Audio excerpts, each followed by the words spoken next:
There we go. All right, welcome to another episode of Cyberside Chat. Today I have with me Charlie Jans. Charlie has an extensive background in entrepreneurship and technology and in business coaching. Charlie, could you take a moment and kind of talk about yourself and your background? Well, thanks. Appreciate the opportunity. It's good to be here today. Yeah, my career has been a rollicking adventure. I spent 30 years out in Silicon Valley with primarily transformative companies doing software development. With Rational Software, got bought by IBM for $2.1 billion and did business analytics. In the last 10 years, I've spent helping businesses of all size automate their customer engagement functions using artificial intelligence. So that's been a lot of fun. So along the way, I've built 3 businesses to about 100 million, and I've helped 7 early stage startups in my coaching business recently get funding, verify minimally viable product, and create a repeatable sales model.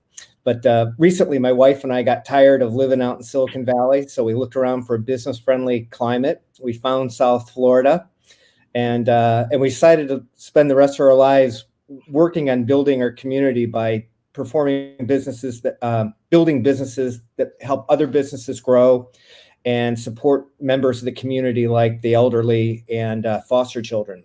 So we work with foster kids through Court Advocate program. My wife runs a business serving the elderly called Right at Home, and one of our purposes there is to create jobs, and I work with local businesses to help them grow.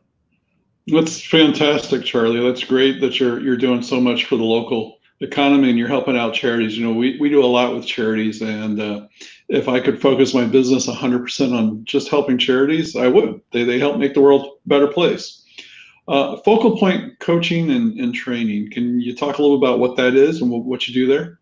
You bet. So for those of you that haven't heard of Focal, we're probably one of the world's largest business coaching companies. We're founded by a guy named Brian Tracy, who's an author of 80 books on things like personal performance, time management, sales skills, and leadership. So along the way, he wanted to get his public work out there and realized that coaches were needed, people like me that come from various backgrounds in industry. There's about 200 of us. And we all specialize in different things, but we provide some combination of coaching, training, and business assessments.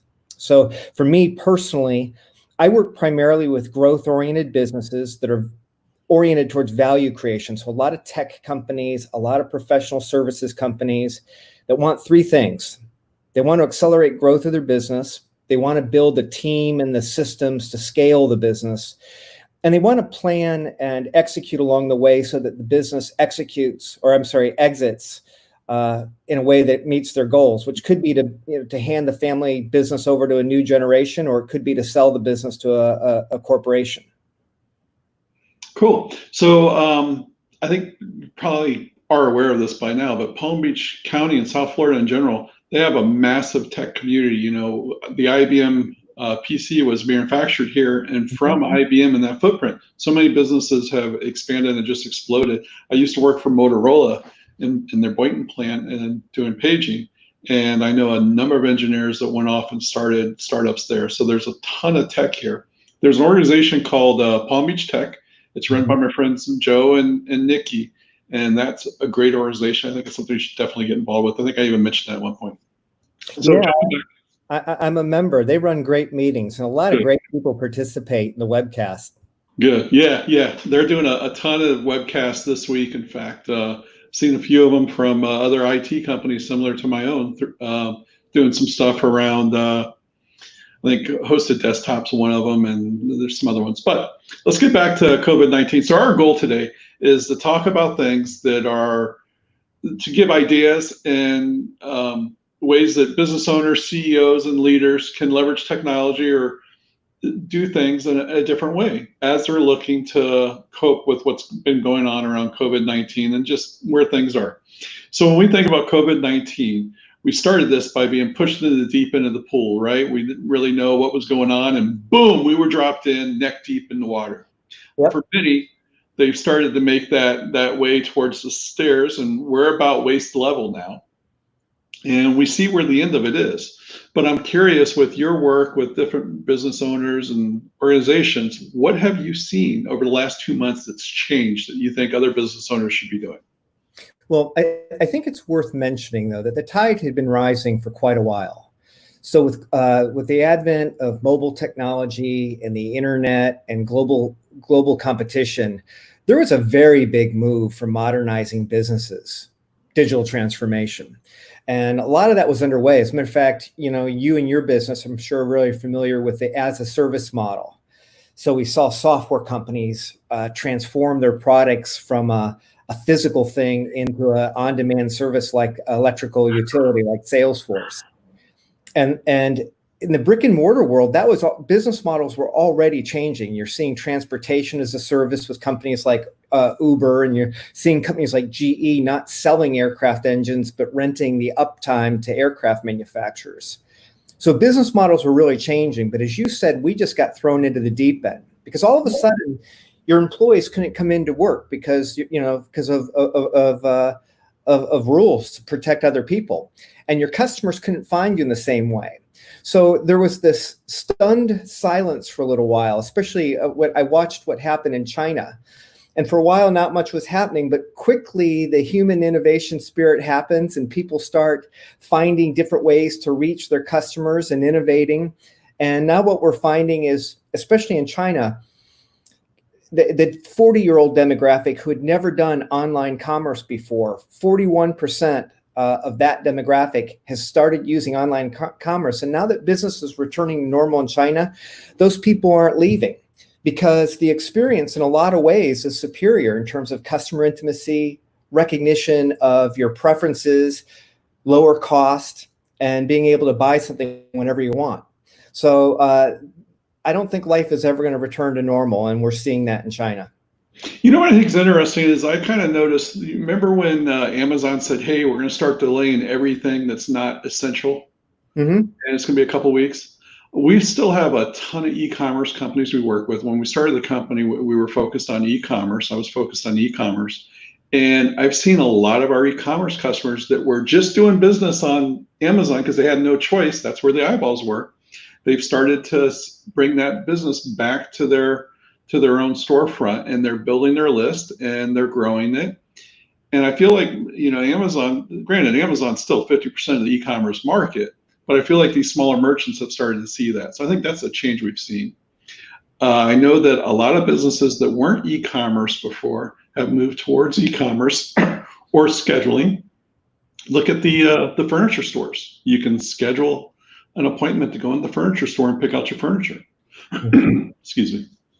So those are a couple things I've seen that have really amazed me with the transition. Have you seen any other businesses make a big move that you would be like, hey, that's really notable? Well, I think what's interesting about the example you gave is like furniture businesses, the way supply chain is changing. So it used to be that you'd have lots of dealers. So I actually worked for an office manufacturer, Hayworth. They're the third biggest one in the world for a while. And what's happening now is they're starting to use technology to directly engage with clients. So especially now that clients can't come into showrooms, what's happening is the furniture companies are directly engaging with software like something called Bluescape, an online virtual workspace. It's a design workspace where you can interact and you can have a camera interaction like this, but you can also be drawing on the board and you can have people in multiple locations collaborating.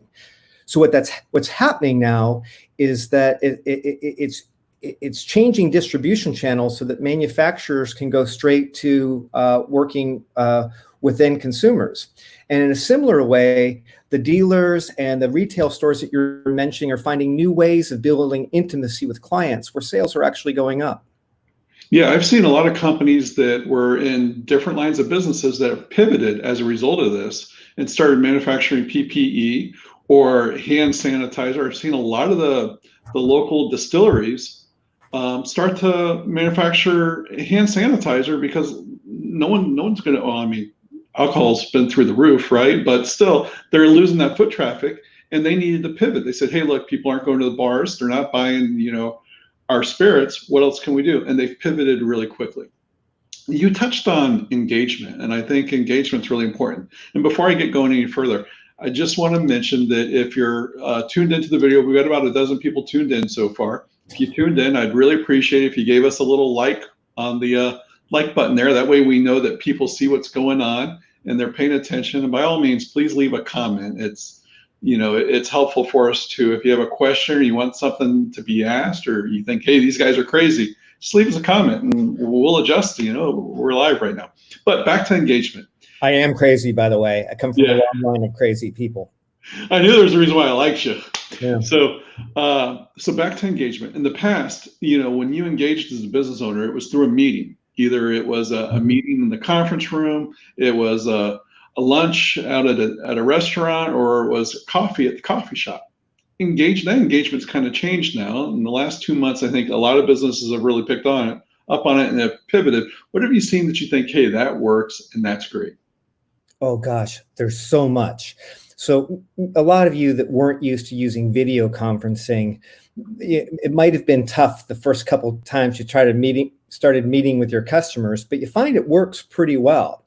So the visual medium, I think, is already replacing a little bit of that need to get out and especially get on an airplane if it's just for a low-level meeting. But the amount of innovation that's coming, especially from free or almost free software.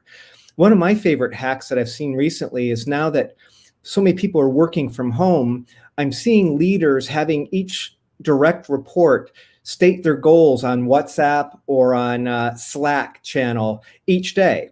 And what's great about that is, as a team, they're all sharing their goals. And what it does is it creates a sense of community. It creates a little competition for people to be engaged and out there doing things. And it creates a team culture where other people associated with touching customers, association, let's say with that salesperson, can make a comment about something they saw happen somewhere else. So it's a really productive way of helping your employees be more effective and accountable. And it's so simple and easy and free. Yeah. We adopted Teams a long time ago. In fact, just recently, Teams announced that they had business voice in the United States, and we moved to that. It's been fantastic. We get, like, for $20 a month, we get 3,000 minutes for each of your extensions, and then you can pull those minutes. It's just amazing the amount of money we're going to save on our phone system.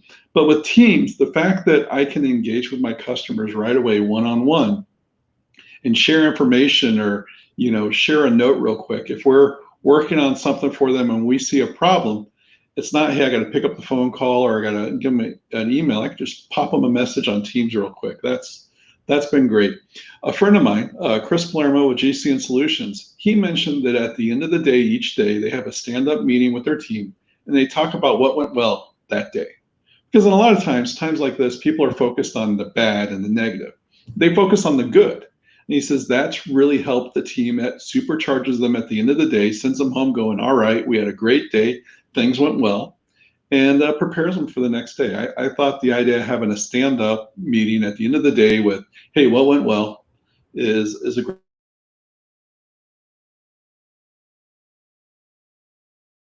What happened there?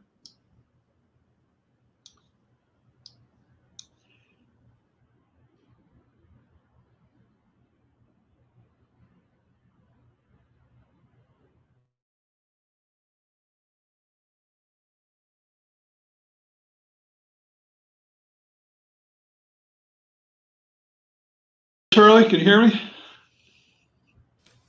You back there, Jess?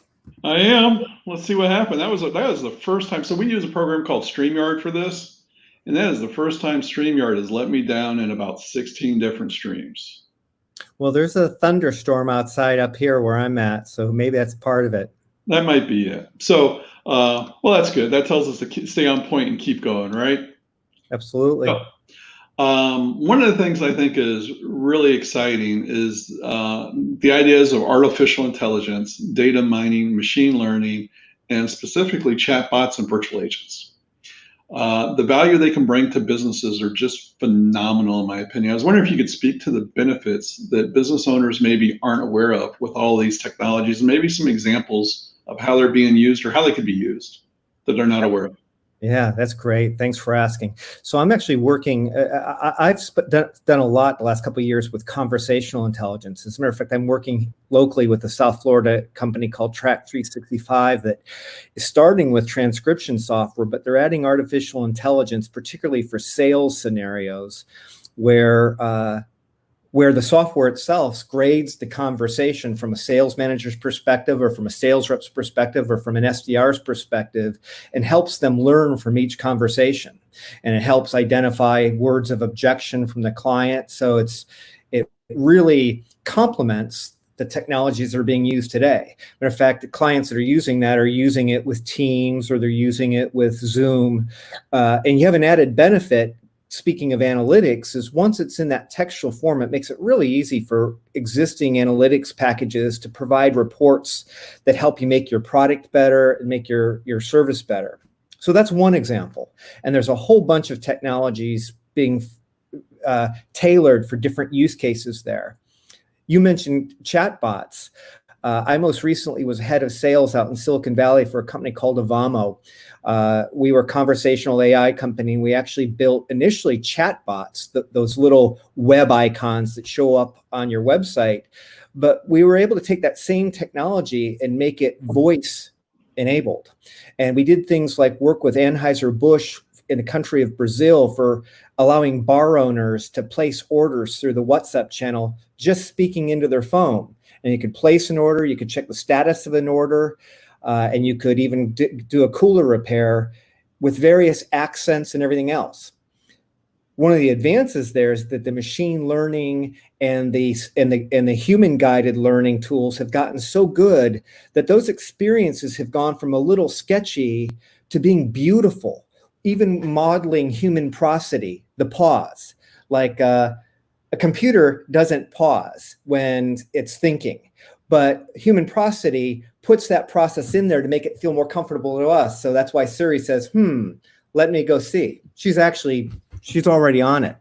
Another example of a project that I work on was for UC Health out in Colorado, where they're using essentially software to simulate human voice and to actually diagnose 400 different medical issues. And through the use of analytics, you had a higher degree of proper diagnosis than if it was any one doctor. So the doctors trained the system. But what's great about that, and you had asked about the benefits, is anytime you automate ordering or a healthcare interaction, you immediately don't have the problem of having a bottleneck. So everybody can get served at once. So customer experience goes up. You have 24 by 7 service. So customer satisfaction goes up. You get self-help. And you usually have a digital record of what was said. So that's nice too, because you don't get that when you go see the doctor. You're usually so busy listening to what he's saying or trying to cover yourself up that you miss half of it. So there's tons of benefits, and it's just getting better. I'm pretty optimistic. So one of the places where we're looking to use chatbots, we use live chat extensively on our website.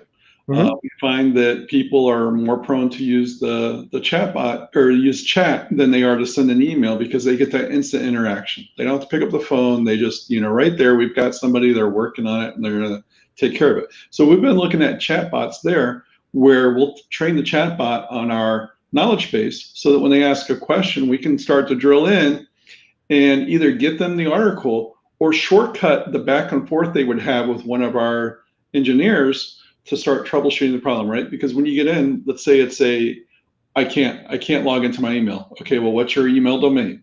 What's your mail server? What's your password? What's your email address? All those things are something that if we had that queued up to begin with, it's going to cut 5-6 minutes off of that conversation to begin with, and it's going to shortcut the customer. It's going to make us more efficient, and we're going to see just better efficiencies all around. Service desk automation is a huge area for growth. Big corporations, even smaller businesses now are doing it to cut cost. But really, the customer satisfaction benefit really trumps that. Like the example you gave of being able to reduce the number of questions back and forth. One thing that you might find interesting is when you implement a chatbot, there's different usage scenarios. So if it's support, you want to minimize the number of questions a customer asks. But if you're trying to sell, you actually want the system to be sophisticated enough to ask questions so that you can zero in on preference and cross-sell and upsell. So the training elements of training a system to serve versus sell are very different. And that's really where tools for training come in, so that businesses like yours can do the training for these smaller businesses, and it's going to put it in reach for small business. Well, and it's there today. And where I was going is that it's great we have it for our website, but with Microsoft Teams and Power Virtual Agents, we have it for our phone system too. Mm-hmm. So the same exact bot that's going to handle a customer case on the website will be able to shortcut that on the phone call too. So now a 15-minute phone call is going to be a 5 or a 10-minute phone call. And it's just going to make life easier for everyone. And then when we start to talk about sales, now we're diving into things like what products were they looking at on the site? Where were they spending their time on the site? How do we tie that into that conversation? And how do we, drive the conversation that way? And it's exciting. The technology is there. It's accessible and it's inexpensive. And it's easy to adopt. Yeah, and I think some of the third-party software that identifies customer preferences using analytics and even studies their movement on a website. I was one of the founders of a company called 24/7 Customer. They're really one of the biggest chatbot companies now. And they really pioneered a lot about just studying behavior on a website to prevent questions, which just really increases CSAT scores or net promoter scores. Which is super important.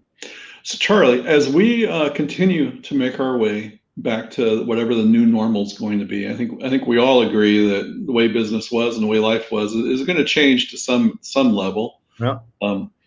What do you think is going to be the new norms that businesses need to adopt or look at today? Well, I think 24/7 support, depending on, of course, what your business is, but anything with a high value product like financial services, legal services, doctor services, 24/7 is going to be super important. And the quality of the interaction just has to be better. So no one's going to be putting up with wait times. That's what drives me crazy. Anytime I've got to get something, like I've been trying to get my license plates done during COVID right now. And there's a lot that's automated, but it's still taking me forever. And I'm finding myself listening to this elevator music on the phone, and it just makes me psycho. You're going to see me on the news one of these days. So the idea that all that could maybe be automated and you wouldn't have to sit there and listen to that horrible music. Yeah, it can. Although, I think it's worth just mentioning is we talk about all this automation, and I think that we all worry a little bit about what this means to people doing the jobs now. So I think it's a natural evolution that companies like my company and your company will work with businesses to automate things. But the premise is that, like it's always been, new businesses will emerge to replace those old businesses where people add more value. But any of you guys interested in understanding that more, Bain Consulting wrote an article about a year ago about what trends to expect by the year 2030, and specifically recommending policies for how we're going to keep people employed gainfully and productively. So that is an important part of this discussion as well that I care about. It's definitely important. What I've noticed is I've paid attention to this too, is I've seen a lot of the companies that were front runners in this that moved to automation, to robots in their warehouse or whatever. They've trained those workers that are otherwise out of work with new skills. And I think that's really key, is that we need to realize that we're not going to be able to do the same business we did. My own company, it's 2 decades old. The business we started as 20 years ago is not the business we're in today. And, that's what I love about technology, and why that's what drove me to be an engineer. And that's what drives me to be a technology company, is that it's constantly evolving. I'm constantly learning, and it's constantly changing. Change is good. We just have to embrace it. And I think when you learn to embrace change, life becomes a lot better. Well, and I think that that's a promising thing for us. We talked about a couple of applications of artificial intelligence, but there's a lot of great training software out there now that can help people like you and I self-learn when we want to start a new field. So I think that's promising in terms of just the education of human beings, in terms of university education and practical how-to knowledge. There's a real renaissance happening there that I'm excited about. Yeah, in fact, education is fantastic, right? I started these videos immediately when this started to go on because I wanted to share that information. I wanted to help provide that education. And what I found is that there's just millions of people doing the same exact thing I'm doing that jumped on and started doing interviews like this. And I really appreciate you coming on, Charlie, and sharing the knowledge. And when we go to YouTube or, what is it, Masterclass, I think it is, and there's so many. MIT has a ton of classes they provide for free. A lot of the universities are looking at how they're going to change their model and start moving more into virtual classes and education. And people that had to go get a job or move away and couldn't finish their degree, they're going to be able to finish it now at the university where they started. I think that's going to be fantastic. I think that's going to be a big change. And I think that's an important point for people on this podcast. If you're a business leader and you don't feel comfortable with these concepts, there's a lot of 10 to 15 minute primers that you can tune in to start learning a little bit about what we're talking about, machine learning and things like that. And I think that you're going to have to become somewhat versed in it, because training your systems is analogous to training your people. It's done a little differently, but it's just as important. That's a good point, Charlie. So Charlie, we're closing in about 30 minutes here. So before we do, though, I wanted to see if there was anything else you wanted to discuss or mention that maybe we missed or we thought up halfway through. Yeah, you talked earlier about us being thrust out into the pool, and it's a scary time, especially for smaller businesses right now. And sometimes I think it feels a little overwhelming. So a couple pieces of advice that I want to give you is, first off, choose automation carefully. I do recommend working with a guide. So somebody like you, Jess, that understands this technology. You and I, we're welcome. We're always willing to consult with business owners, and we don't expect everybody to do business with us. But having somebody help you put together a plan of what you want to automate and choosing the right processes to automate and to do it well is important. Because an automated process that doesn't create customer intimacy is a disaster, and it can put you out of business. That's the first advice. The second advice is your ideas, your businesses don't have to change 100%. As a matter of fact, most great fortunes have been made by businesses that innovate on an existing idea and just make it 10% better. So coming from Focal Point and Brian Tracy and a guy named Earl Nightingale, there's this 20 idea rule that I want to introduce to you guys. So if you have a business problem you want to solve, whether it's technical, sales, or leadership, state it as a question. How can I talk to 20 more customers a day? How can I reduce my cost 10%? How can I improve my conversion rates? Whatever it is. And write down 20 ideas. And the first 4 to 5 will come really, really easy to you. But as you're starting to choke through the middle and those last ones, you have to start flipping ideas around. When you do that, don't try to imagine exactly how you're going to do it. Just get the idea out there, and then get your trusted advisors, and particularly your employees, particularly your younger employees who've been gaming and on social media their whole lives. And they'll have good ideas for you on how you can actually operationalize those ideas. And if you come up with one good idea a day, you can imagine how much more productive your business will be if you do that on a regular basis. So that's my free advice. I think it's fantastic advice, Charlie. I appreciate you sharing that. I like the idea that you only have to pivot the business or the idea just 10%. And you're absolutely right. I mean, there's a million guys out there that do what I do, but as long as I have that little bit of a edge, I have a little bit of an edge. Well, I think the edge is probably the good looks. Yeah, you're absolutely right. Thank you. Thank you. It takes one to know one, buddy. So, all right, before the love fest continues any further, Charlie, if someone wants to get in touch with you, best way to do that is? 2 ways. I have a great website with all kinds of free tools for us, business assessments, how to improve your sales, how to do better time management. So that's charliejanes@focalpoint.com. And then follow me on LinkedIn. I publish 1 or 2 articles from someone else every day, and then I write an original blog at least once a week. So I share as much best practice and ideas as I can, and hopefully you'll have fun with it. That's great advice. Thank you for sharing that, Charlie, and thank you for everything. I love the fact that you share 2 articles every day. of someone else's. That thought leadership and that knowledge sharing is really important, I think. With that said, I'm Jess Coburn. I can be reached at Applied Innovations. That's our company. Just Google us, you'll find it. And I want to encourage you to join my Facebook group. I know it seems odd that there would be a Facebook group for business owners, CEOs, and leaders, but the name of the Facebook group is South Florida Businesses Helping Each Other. And it's specifically for business owners, CEOs, and leaders to share information.